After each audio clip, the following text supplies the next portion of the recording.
আমরা বন্দর রক্ষা পরিষদ আজকে দুপুর 12টা থেকে সোয়া 1টা পর্যন্ত আমরা আমাদের মাননীয় চেয়ারম্যান ভারপ্রাপ্ত চেয়ারম্যান জনাব কাউসার রশিদের সাথে আমরা কথা বলেছি।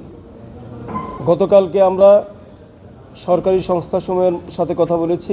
তন্মধ্যে আমরা ক্যান্টনমেন্টে গিয়ে আমরা একটি সংস্থার সাথে কথা বলেছি। গতকালকে আমরা বন্দর ভবনে বন্দরের এনএসআইয়ের সাথে আমরা কথা বলেছি।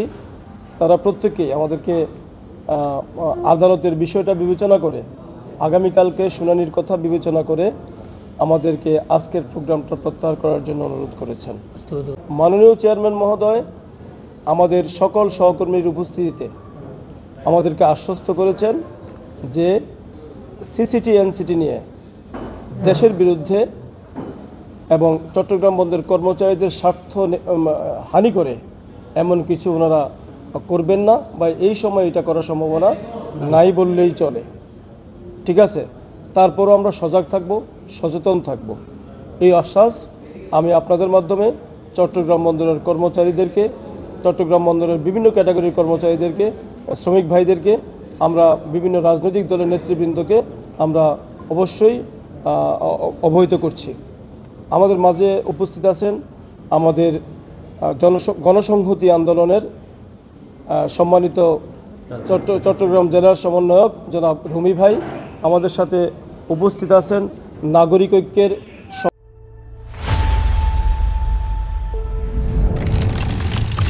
সম্মানিত তিনিও চট্টগ্রামের সমন্বয়ক এবং কেন্দ্রীয় কমিটির সদস্য জনাব নুরুল আফসার স্বপন ভাই। আমরা আমাদের মাঝে বিভিন্ন শ্রমিক সংগঠন, বিভিন্ন রাজনৈতিক সংগঠনের নেতৃবৃন্দ, চট্টগ্রাম বন্দর জাতীয়তাবাদী শ্রমিক দলের নেতৃবৃন্দ এখানে উপস্থিত রয়েছেন।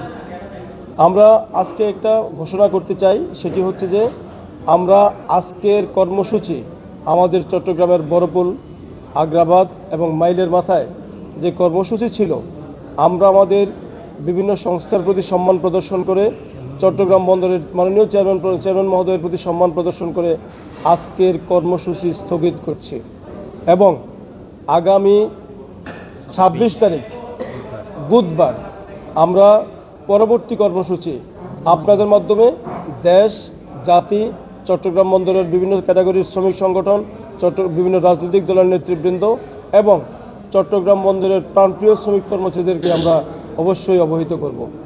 হ্যাঁ, আমরা সেইভাবে আমাদের পরবর্তী কর্মসূচি আমরা আগামী বুধবার দিন বেলা 11টায় আমরা এই বোনাঞ্জাতেই আমাদের পরবর্তী কর্মসূচি ঘোষণা করব।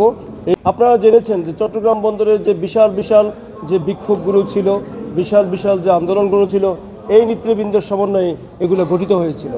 এই নেতৃবৃন্দরা প্রাণপণে এই চট্টগ্রাম বন্দরকে রক্ষা করার জন্য চট্টগ্রাম বন্দর জাতীয়তাবাদী শ্রমিক দলের ব্যানার, সিবিএর ব্যানারে, সাবেক সিবিএর ব্যানারে এবং চট্টগ্রাম বন্দর রক্ষা আন্দোলনের ব্যানারে আমরা এই আন্দোলনগুলো করেছি। আমরা মনে করি চেয়ারম্যান মহোদয় থেকে যে কথাটা এসেছে, আমাদের আন্দোলনের পরিপ্রেক্ষিতে গত 6 মাস যেভাবে লেংদি হয়েছে এবং আগামী দিনেও এভাবে আমাদের সফলতা আসবে বলে আমি বিশ্বাস করি।